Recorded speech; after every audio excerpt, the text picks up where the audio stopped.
Ka khubor lajkam ka Showtime Consulting Meghalaya ka khot application nakamta ki post khasi content writer bat ka post videographer photographer khasi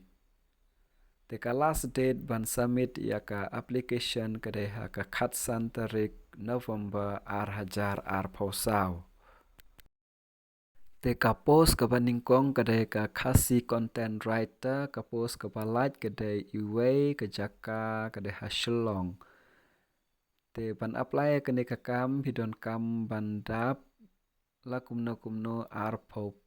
snem hadu lai po snem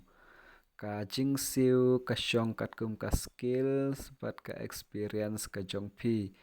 ka kardan pule kidai ban dep ya ka bachelor lane ka master degree bat kin kampai ya kito kiba shim honors ya ka khasi bat ya ka English handrai ki kamkwa pat ya kito kiba shim honors ya ka khasi te bantrai ya kane ka kam pidai bandon ka laptop ka tablet namta bantrai ya kane ka kam ladap himdon ya kineru pidai bandon ya ka smartphone bat haka smartphone pidai banang ban pendon kam ya ka Microsoft Word lane ka MS Word te pidai ru banang ya kini ki kentin pidai ban penak bah ban keren ya ka kentin khasi bat English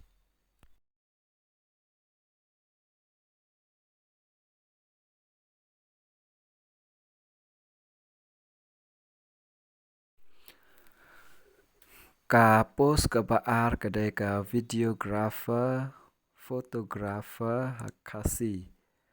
ka post ka balat kadai iway ka location lane ka jaka kadai haslong te ka age limit kadai arpau hadu lai pau snem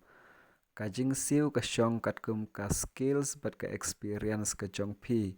te hangne ka qualification lane ka kardan pule kadai ka bachelor lane master degree in photography mass communications bat pidai ru bandon la ka jong ka kamera ban le shooting pidai ru ban long kibri ke basngo tenat ban lait nakawe ke jaka hang ne hapo hari khasi kam tam ha khasi hills bat jantia hills hang ne pidai ru banang ya ka ktin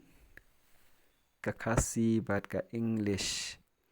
te ka last date ban submit ya ka application kadai ka khatsan tarik November 2020